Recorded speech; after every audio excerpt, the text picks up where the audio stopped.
Everyone, welcome back my channel.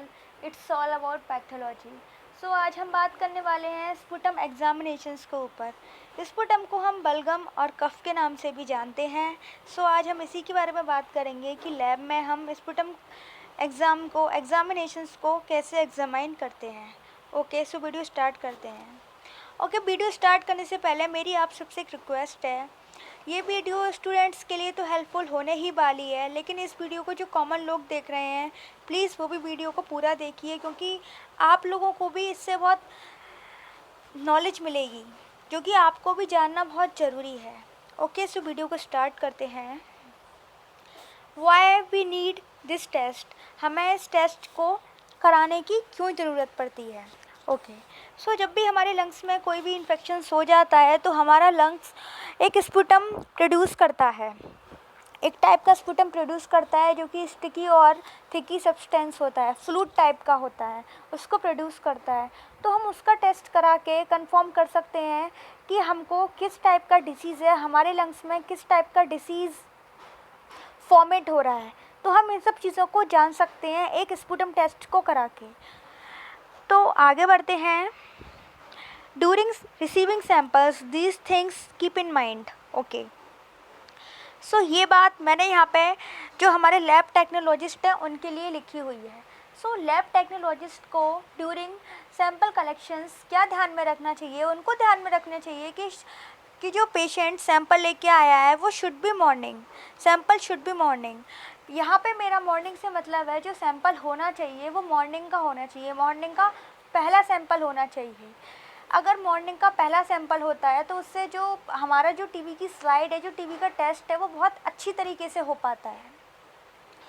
And it should not be mix with saliva, ये saliva के साथ mix नहीं होना चाहिए। अगर सलाइवा के साथ मिक्स होगा तो जो हमारी स्लाइड है वो प्रॉपर बन नहीं पाएगी और हम फर्दर स्टडी नहीं कर पाएंगे। जैसे कि मैंने यहाँ पे एक इमेज लगा रखी है आइडेंटिफाई करने के लिए, what is sputum and what look like it's and what is saliva. जो स्पुटम होता है वो थिकी और स्टिकी सब्सटेंस होता है, और जो सलाइवा होता है वो वाटरी और थिनी सब्सटेंस होता है। लैब टेक्नोलॉजिस्ट को ध्यान में रखना चाहिए कि पेशेंट सैंपल लेके आया है, वो उसमें सलाइवा तो मिक्स नहीं है या वो सलाइवा तो नहीं ले आया। It should be cough only, ये कफ होना चाहिए, कफ के अलावा कोई और सैंपल और किसी तरीके का सैंपल नहीं होना चाहिए। It should be labelled with patients name. Sometimes क्या होता है, पेशेंट्स खुद से ही सैंपल ले आता है पहले से ही कंटेनर में डाल के, जो कि स्टेराइल भी नहीं होता और लेबल भी नहीं होता। तो इससे हमें क्या परेशानी होती है, जब हम टेस्ट करते हैं तो सैंपल मिसअंडरस्टैंडिंग्स की भी इससे दिक्कत हो सकती है। जब भी हम बहुत सारे पेशेंट्स का सैंपल एक साथ लगाते हैं, अगर कंटेनर पर लेबल नहीं होता तो हम सैंपल ऐसे मिक्स होने का भी काफ़ी चांसेस रहते हैं। इट शुड बी क्लीन, ये क्लीन होना चाहिए, इसमें किसी भी टाइप की गंदगी मिक्स नहीं होनी चाहिए, हमारा कंटेनर क्लीन होना चाहिए और पूरी तरीके से क्लीन होना चाहिए, मीन्स कि हम स्टडीज़ की अच्छे से कर सकें। This test can reveal what may be causing, जो स्पुटम टेस्ट होता है ऐसा नहीं है ये सिर्फ टीबी के लिए ही किया जाता है। टीबी के अलावा लंग्स में बहुत सारी बीमारियां होती हैं जो कि हो जाती हैं और उसकी वजह से लंग्स स्पुटम प्रोड्यूस करता है। तो वो सारी बीमारियां मैंने मेंशन कर रखी हैं। फर्स्ट है ब्रोंकाइटिस। ब्रोंकाइटिस वो होता है जो लंग्स में हमारी जो ब्रोंकाइटिस होती हैं, जो हमारी लंग्स में ब्रोंक्स ट्यूब होती हैं, उसमें एक्यूमुलेशंस हो जाता है, उसमें इन्फ्लामेशंस आ जाता है। तो इन्फ्लामेशंस की वजह के वो सूज जाती हैं और वो फ्लूइड प्रोड्यूस करने लगती हैं। उसके बाद है लंग्स एब्सेसिस। लंग्स एब्सेस में क्या होता है, लंग्स के जो टिश्यूज़ होते हैं उसमें नेक्रोसिस हो जाती है और नेक्रोसिस होने की वजह से उसमें कैविटी हो जाती है, कैविटीज़ में फ्लूइड भर जाता है और वो फ्लूइड फिर लंग्स से प्रोड्यूस होने लगता है। उसके बाद निमोनिया। निमोनिया में लंग्स से फ्लूइड या स्पुटम प्रोड्यूस नहीं होता, लेकिन ये भी लंग्स को अफेक्टेड करता है। ये भी एक वायरस होता है उसकी वजह से, बैक्टीरिया की वजह से होता है। ट्यूबरक्लोसिस हम ट्यूबरक्लोसिस टीबी के लिए टर्म यूज़ करते हैं। ट्यूबरक्लोसिस में majority of time doctor recommend करता है स्पुटम टेस्ट कराने के लिए। उसके बाद आता है पल्मोनरी डिसीज़। पल्मोनरी जो हमारी वेन्स आर्टरी होती हैं लंग्स की, उसमें जो हमारा स्पुटम होता है वो कभी कभी एक्यूमुलेट हो जाता है, जिसकी वजह से हमें सांस लेने में भी दिक्कत हो सकती है।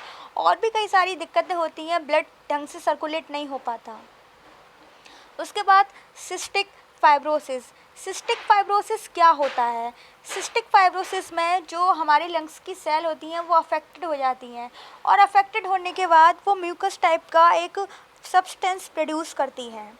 तो ये तो हो गया सारी डिसीज़ जो कि हम स्पुटम से चेक कर सकते हैं। आगे बढ़ते हैं।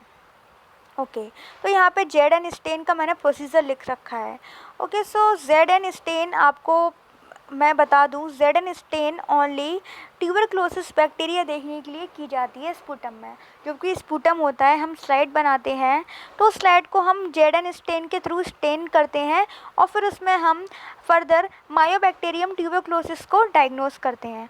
ओके, सो मैं आपको इमेज के थ्रू बाद में समझाऊंगी, पहले मैं आपको थ्योरेटिकल बता देती हूँ उसका प्रोसेस।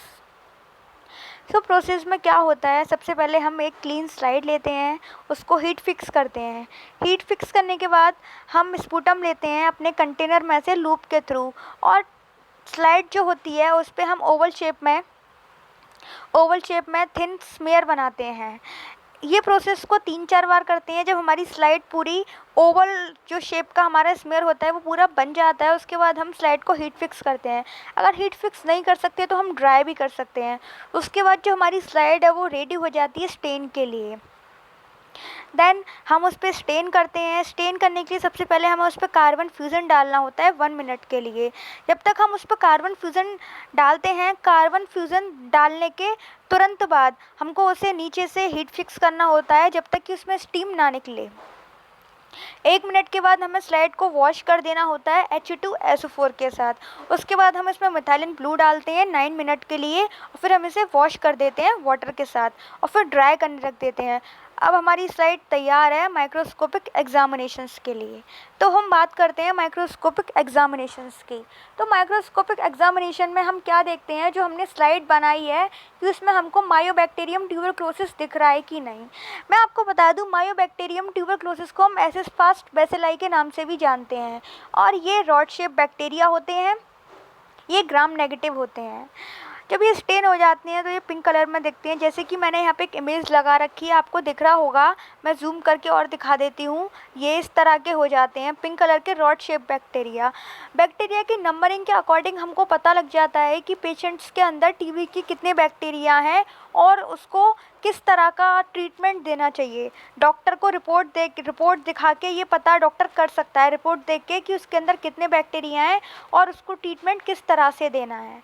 आज की वीडियो में इतना ही। अगर आपको मेरी वीडियो पसंद आई हो तो प्लीज़ वीडियो को लाइक करें, कमेंट करें, शेयर करें, सब्सक्राइब करें। Thank you so much.